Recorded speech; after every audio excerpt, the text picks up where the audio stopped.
Am I the a-hole for refusing to attend family functions now that my father's affair child is being invited to them? This one's got lots of parts, but to simplify it, I, 18 male, practically always had an issue with Sadie, 17 female, who I've known since kindergarten. Her brother, 20 male, bullied me for 6 months when I was in 1st grade. He and his friends bullied me and a few others, but I was his favorite target. My mom got involved and he got in a lot of trouble, especially when he was bullying younger kids. After her brother got in trouble, Sadie turned on me and she has been persistent. My mom was in and out of each school I went to, making sure I was in different classes than Sadie, and that the school didn't let Sadie get away with bullying me too. She didn't stop. At least she didn't stop until we found out my dad is her bio father, which was 10 or 11 months ago. Which brings me to finding out my dad cheated on my mom when she was pregnant with me, and my parents are almost at the end of their divorce now. Dad has tried so hard to stop it. Sadie's mom wasn't married, but she was with Sadie's brother's dad, and they got married when Sadie was 2. Sadie thought he was her dad too, but he didn't treat her the same, and I have been told over and over to be forgiving and compassionate because the exclusion and verbal abuse she got from her dad made her lash out. I was mad when I found out. I was mad at Dad for doing that to Mom. But of all people Sadie he had to make? Yeah, I made it clear to everyone that Sadie might have the same bio dad as me, but I would never be her brother and I still hate her, so she can buzz off and leave me alone. My dad's family aren't talking to him either. They don't like the mess he made, and they tried to rally around me and Mom. But a few months ago, they started to change and would ask us to change our feelings towards Sadie and to find compassion. My mom had none for her, and she told Dad's family members there was no way she would family up, her way to describe it, to a girl who tormented me for a decade, and even cyber harassed me with messages telling me to end myself.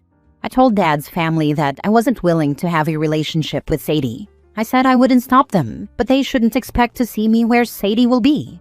They told me a million times she's my sister, and I told them she's Dad's affair kid and a stalker and I hate her. I said Dad screwing up and making her doesn't change that. Sadie's first family function is going to be Christmas, and Dad's side are so annoyed I won't show my face for even a little while. They told me it would be good for me and for Sadie, and I told them I don't care what's good for Sadie. I said seeing her would ruin my Christmas, just like having to pretend I don't hate her would ruin it.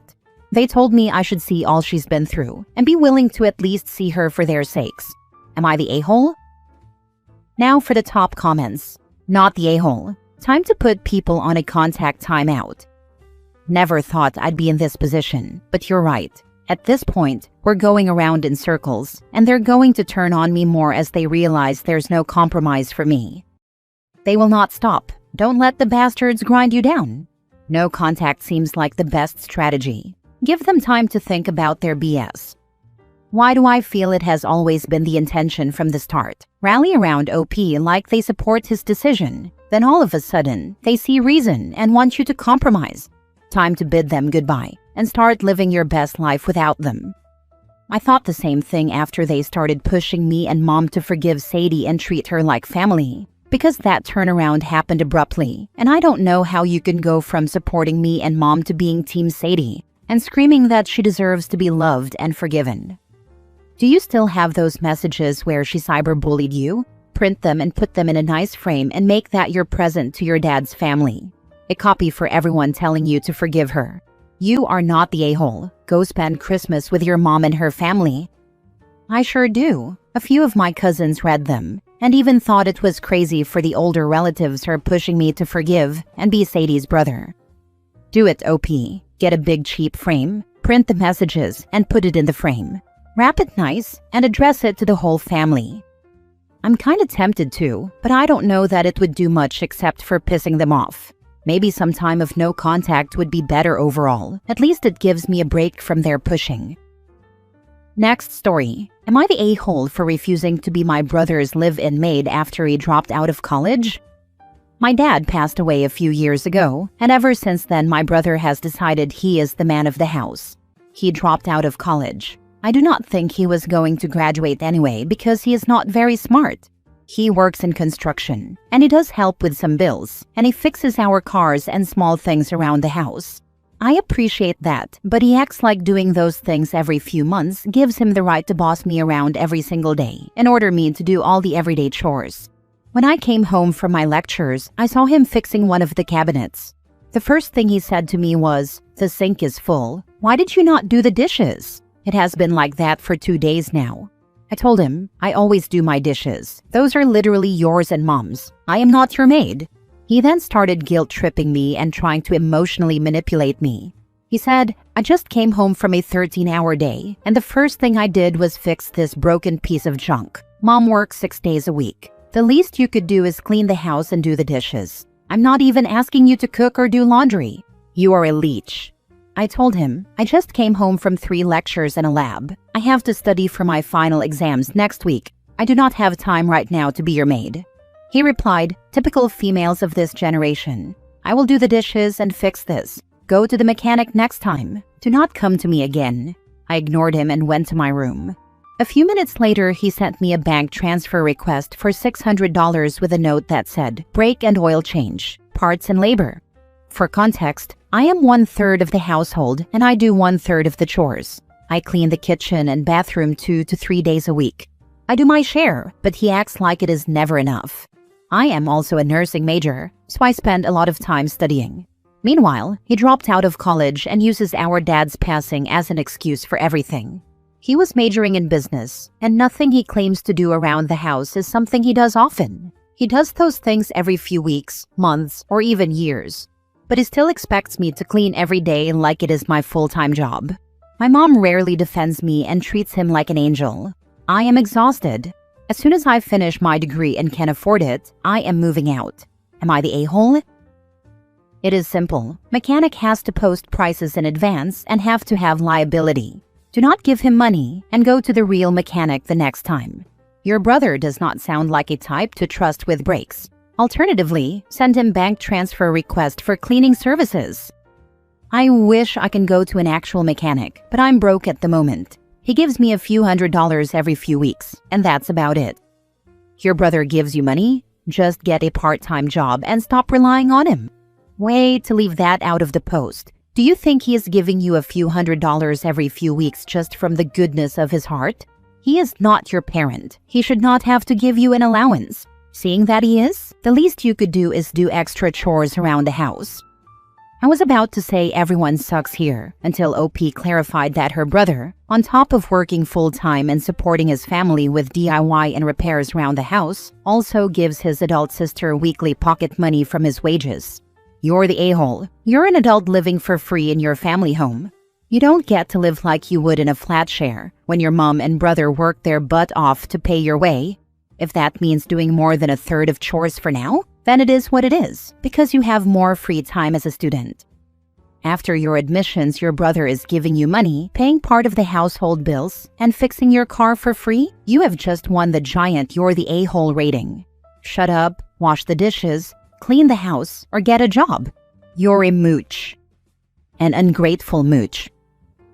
Next story. Am I the a-hole for refusing to split a gift with my sister after she forgot her part but still wants half? A few months ago, my sister and I decided to buy an expensive birthday gift together for our mom. We agreed to split the cost evenly, and I paid my share right away. At the time, she said she would send me her portion later, which I thought was fine. I went ahead and purchased the gift, making sure everything was perfect and ready for the celebration. The day came, we gave the gift, and everyone loved it. Afterward, I asked her about her share of the payment, but she kept putting it off, saying she would pay when she could. Weeks passed, then months, and she still hadn't contributed anything. Recently, she told me she expects me to cover the full cost because it's just money, and she doesn't want to worry about it. I reminded her that we had agreed to split it and that I already covered my portion. She insisted that since she didn't pay immediately, I should just pay the rest and she would consider it even later. I explained that I wasn't willing to cover her half and that it's unfair to expect me to pay for something we both agreed to share. I understand money can be tight sometimes, but this was an agreement we both made months ago. I went out of my way to organize and buy the gift, and now it feels like she wants to take advantage of the situation. I'm standing by the fact that she still owes me her part, and I shouldn't be responsible for paying more than I already did. Expensive lesson. We learned it when family agreed to buy mother-in-law a new sewing machine for Christmas. It was $300. This was over 20 years ago, and everybody was to pay $50. We bought machine and immediately received payment from 2 siblings. One sibling I worked with and had to hound her for at least 3 months before she finally paid it. Never received money from the remaining 2. So we paid for half the machine. Never again did we do that. Wow, that sounds so frustrating. It's crazy how some people can just forget or ignore their part of an agreement. Definitely an expensive lesson, and I don't blame you for never doing that again. Not the a-hole. She pays up front or she doesn't get a dime. Next time it's pay up front or we're not doing a split at all. My sister does this. I will never split anything with her again. It's manipulation, getting you to buy and pay for the gift and including her name as the giver. She never planned to pay you. It really does feel like they want the credit without any of the responsibility. Not the a-hole. Tell her that if it is just money, then she should have 0 problems handing over her share. Honestly, I'd cut ties with her until she did. If anyone asks why, just say, she used me for money and refuses to pay me now, with 0 specifics, so it doesn't get back to your mom. Last thing you need is her feeling like a burden, when that is 1000% your sister. I'm not cutting ties, but I am definitely keeping my distance when it comes to anything involving money from now on. Last story. Am I the a-hole for not wanting to invite my biological parents to my wedding after what they did? I, 20-year-old female, am getting married to my fiancé of 2 years, 22-year-old male. My biological parents physically and emotionally abused me all throughout my life, until they kicked me out right after I graduated high school. They'd kicked me out twice before, once when I was 14, and again when I was 16. They would verbally abuse me and tell me things like, "You'll never make it in life," and "Why would anyone love you? You don't do anything but sit around all the time." I'd suffered from depression since I was 8. 2 weeks ago, my fiancé and I were making our list of guests for the wedding. My biological parents came by unannounced and looked at the list, asking why they weren't on it, when my biological father was supposed to be the one to walk me down the aisle. What my biological parents didn't know before is that, when they kicked me out, I went to live with my maid of honor. We'll call her Amy. Amy's parents took me in just having turned 18, just graduated, and with nowhere to go. From that point on, I called Amy's parents my parents, and they eventually adopted me, making Amy not only my best friend, but also my sister. My biological mother, we'll call her Kristen, started getting in my face about not being invited to my wedding and said it was disrespectful and that she was supposed to be there because she gave birth to me. My biological father, we'll call him Marvin, got in my fiancé's face about how he was being a bad influence on me and how he'd never get the blessing to marry me. That's when I snapped and told them they're no longer my parents. They lost the right to call themselves that when they threw me out after I just graduated high school. Marvin was the physical and emotional abuser. Kristen was the emotional abuser. Kristen would look the other way when Marvin abused me physically. I had 3 broken ribs when they kicked me out. Am I the a-hole for not wanting to invite my biological parents to my wedding after what they did? Not the a-hole. Why are you allowing them over your house if they aren't invited to your wedding? Why are you in contact with them at all? Why can't you go no contact? Why did you forgive them enough to allow them back in your life if you don't want them at your wedding? Why did you even answer the door when they showed up? I'm not in contact with them at all. I blocked them on every social media platform, blocked their numbers, and got a new number myself. They showed up at my fiancé's and my apartment, having gotten our address from an old friend whom we no longer talk to.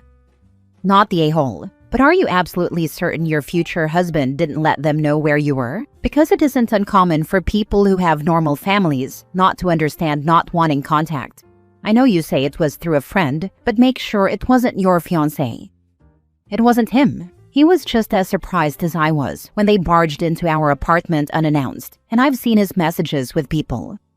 Call the police next time they show up. And when I say call the police, I don't mean to threaten to call the police. Actually call the police and have them trespassed from your property. Don't invite them and start looking for a new place to live. Hi OP, hopefully you're already hardcore, never doing that again. But just in case you need a pep talk. My bio parents are not physically abusive, but have become more and more emotionally and verbally abusive, especially in adulthood.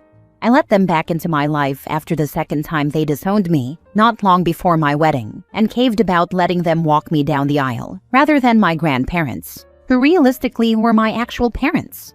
My bio parents ended up steamrolling me on a lot of things I did and didn't want at my wedding, and then got worse and worse again until finally, after the sixth disownment, I've put my foot down about being no contact. Friends and family who actually care about me and believe, or firsthand witnessed, my parents' behavior, get it, and do not do things like betray my trust by forcing me back into contact with them. Those friends and family have also multiple times noted that I am noticeably more like my old self, and I was able to cut back on therapy after multiple breakthroughs because I was no longer being constantly activated. I've realized that my fawning with my parents was never nearly as calculated as I thought, and I was never going to get through to them to be actually kinder people. You owe your bio parents nothing. Even if they'd been model parents at some point in your life, which sounds like they never were anyway, they have treated you like dog crap since. I can guarantee you the only reason they are making a stink is because, by them not being there at the wedding walking you down the aisle, it is readily apparent to more people than ever how horribly they treated you, and they want to save face. Let them reap what they sowed. I agree with others that you should get a camera on your door, never answer if they're the ones at it, and instruct anyone else in your household or frequently over to do the same. Block them on everything if you haven't already. And obviously, huge not the a-hole,